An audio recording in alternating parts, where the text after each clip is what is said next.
A quick intro here to say this was an Insight Timer live event titled Balancing Out Fringe and Minimization. That was on Insight Timer, that there was connection difficulties as per usual, sometimes it seems like, and went into this with not too much cut off. You'll see right away these kind of three different archetypes. It cuts it off in the beginning when I'm introducing them, but I go into depth on each one. Well, as much depth as can be in 10 minutes for this thing. Enjoy it. The third person I met with was kind of way more balanced and was into talking about how the masculine differs from the female, and then how they complement each other, men's groups, and how men express emotions and these different dynamics. And it was a balance between the fringe and the minimization. Okay, so go back to the first meeting and the fringe, without giving away too many details, because there was actually, I think, maybe legal proceedings involved, unfortunately. So can't be said much, but just know that this acquaintance had, let's say, some people might say he had deep insights into certain things, and some people might say, no, that's just too far. That's just too far out. That's too wild, too crazy. I think maybe the truth might lie in between there somewhere. But this, being on the fringes when you're an artist can actually be maybe an asset, but it has to be dependent on, how we are in the world too. I mean, people will accept the eccentricities of an artist to a certain degree, right? And art can be a decent way to channel eccentricities and very strong felt emotions into something that's socially acceptable, beneficial for society, at the same time can be cathartic. But sometimes some people are just so far out on the edge that it's hard for other people to relate to them. I mean, that's what's nice about art, because people, oh, that's art. They're an artist. This is, I can see that. Wow, they're really out there. But this is an interesting work of art, right? So it's only uh, it, when that fringeness infringes upon our everyday lives and starts to destabilize oneself, one's relationships, community, and society, that it gets to be more than a challenge sometimes. So, in a way, we can push the envelope towards the edges if we're in a position like the artist, or people that are, this dynamic, this polarity of, you'll see in this next kind of archetype I'm talking about, how one is too far from the other. So one could do well being a little bit more of the other, and vice versa. So if anybody has anything to say about people on the fringe, just general high weirdness to begin with, which I actually, I would consider myself a little bit of that, a lot from time to time. Um, but again, it comes with a degree of balancedness, and be able to relate to other people, um, that aren't on the fringes too, that are in the mainstream, being able to relate and be okay with that too. Okay, so this next thing I'm calling minimization. Now, this is another acquaintance of mine that's really brilliant, um, but it's almost like, and it's not that there's anything wrong per se. It's just like, when we, I don't know how to say this, with comfort zones, right? I think a comfort zone would be a good way to talk about it, because if we stay in our comfort zone, and we don't want to do anything that gets us too far outside the comfort zone, then in a way, what, and it's hard, because we don't want to do fear of missing out either, because that's detrimental in itself too. But how much are we seeking creature comforts? How much are we afraid to take, reasonable risk, things that aren't too outlandish, just because it's an inconvenience? Where are we stagnating in life because of this? staying in a comfort zone. How does this affect how we see the world and our perception of how others see us?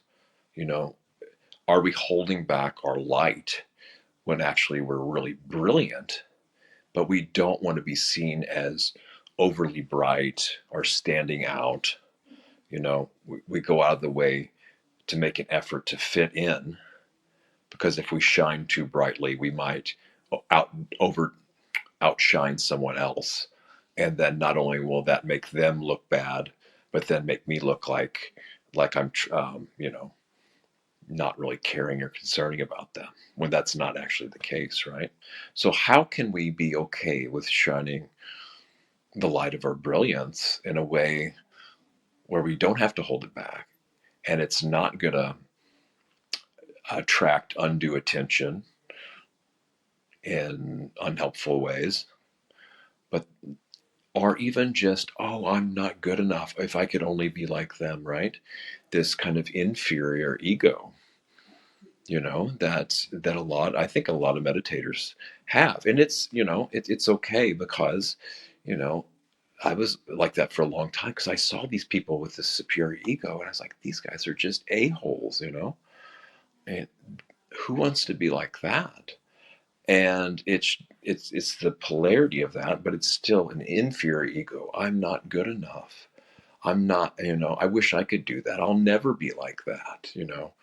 I'm just me. They're there, and I can't, I'll never be able to do that. Or this kind of minimization of who we are. Now, I don't think going to the other extreme and being a superior ego is any better either. So then we turn to things like spiritual ego, right? And so that's what I'm still working on, integrating the spiritual ego. And then we start identifying with that. And that turns into another ego, but that's okay. That's to be integrated as well. So this fourth person I met with, oh, actually there was two on the fringes. And actually it was just probably one of the first meeting. The other is another. It's a different type of archetype, but we won't. At least that's the way I see it, and it's not relevant right now. So the third one is a fellow that's doing quite well in life, um, very admirable character, owns his own business, has gone through very many trials, cancer, you know, being taken advantage of, goes out of his way to help people at his own expense sometimes, but also a very firm, no nonsense kind of guy, and very much looking to bring men together in healthy ways, right? There's so many different distorted programs I feel running for, well, both male and female. But yeah, we're just kind of talking about different men's groups and ideas within men's groups. And so here's an archetype that I find balances fringe and minimization in a way. But actually, by minimizing, I mean that balancing that one, knowing when to be humble and when to listen and be receptive, and also knowing when to shine really brightly, and be very confident in a healthy way, where our gifts, what one's gifts have, allowing them to flow out and be of benefit, at the same time be held accountable and checked on our actions. And then with the fringe, I mean, that's putting oneself out there, right? So there's plenty of that. Doing kind of a trailblazer, um, a pioneer of sorts, because there's not too many people out there really going full gusto with things like this. And at the same time, being relatable to, just say in this example, different men that want to do a men's group and things like this. So you have to approach people to get to join, and how we can be mutually beneficial to each other within a men's group, and then also within the larger society. And then of course this is all only in service if there's the feminine counterpart, yeah, be that whatever, right? We all have feminine and masculine tendencies within too. Yeah. So that's what I wanted to say today about balancing out this notion of being on the fringe and minimizing oneself, or being minimized, or feeling minimized. May you all be blessed with the highest, most optimal levels of balance, and explore this notion of the fringe, getting out of one's comfort zone, knowing when to go into one's comfort zone when it's actually needed, and bringing the fringe to the center, the groundedness, the relatedness, and at the same time being able to venture out on the fringes, be that artistically, in one's consciousness exploration. And yes, now I'm just getting long winded. So, all right. Thank you all.